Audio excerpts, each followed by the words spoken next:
Today, we're diving into something that affects nearly every single one of us, our cities. We're going to break down why building healthy cities isn't just a big challenge. It's one of the greatest opportunities we have right now. So here's how we're going to tackle this. First, we'll get a handle on just how massive our urban future is. Then, we'll try to untangle the messy, complex reality of city life. From there, we'll walk through a 4-point action plan, talk about how to actually make it happen, and finally, wrap up with how we can all build healthier cities together. All right, let's jump in. Okay, first things first, we need to get our heads around the sheer scale of this phenomenon. We're talking about a fundamental shift in how humanity lives, our unstoppable move into cities.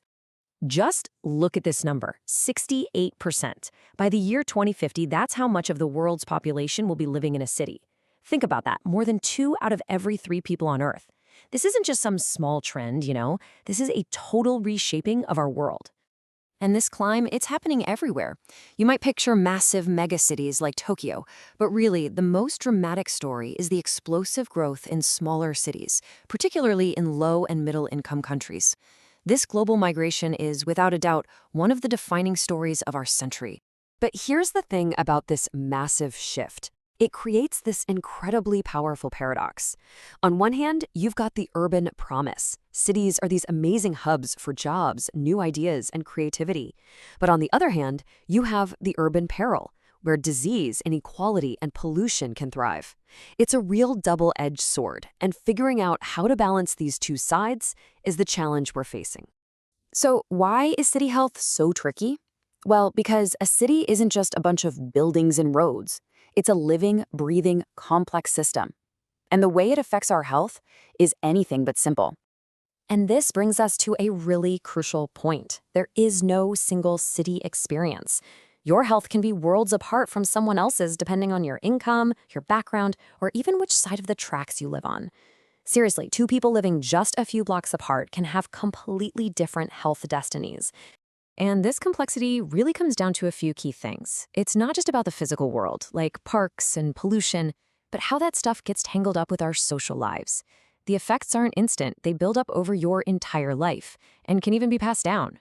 And it's all one giant system of feedback loops where, the quality of a park connects with your social class and the air you breathe is tied to things happening on the other side of the world.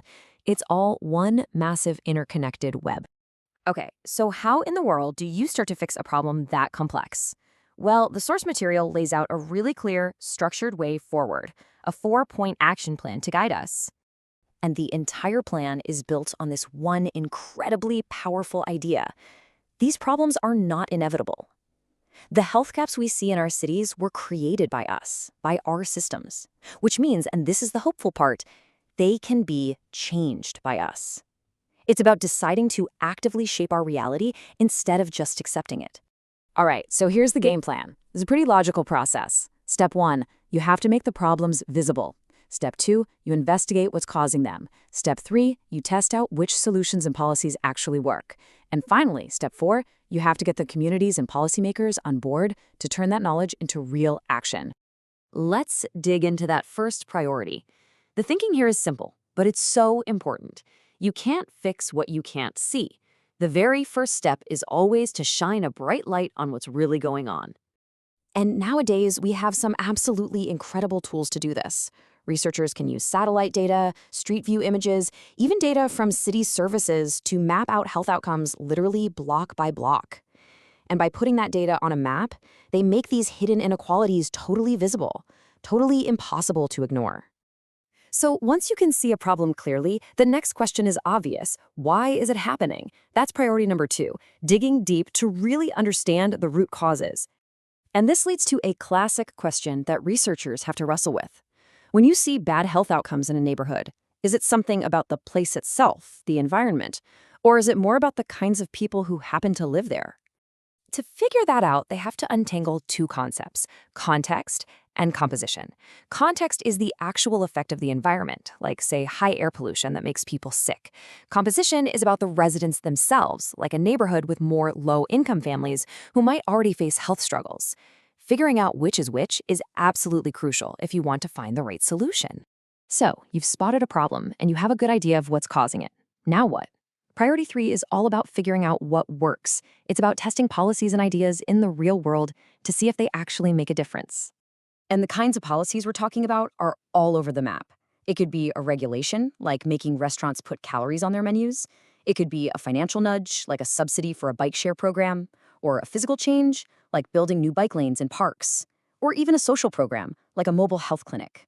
The big takeaway here is that our health is shaped by decisions made way outside of a hospital or a doctor's office. And that brings us to the final and maybe most critical priority. Look, research that just sits on a shelf collecting dust is totally useless. For any of this evidence to matter, it has to be understood and used by the communities and the policymakers it's designed to help. This is the step that makes sure science actually leads to change. So, we've got this great 4-point plan. But a plan is only as good as its execution. How do we actually turn all this research and evidence into real, on-the-ground change? Well, it has to be a team effort. For doctors and nurses, it means thinking about things like housing as a health issue. For researchers, it means getting out of the lab and working directly with City Hall.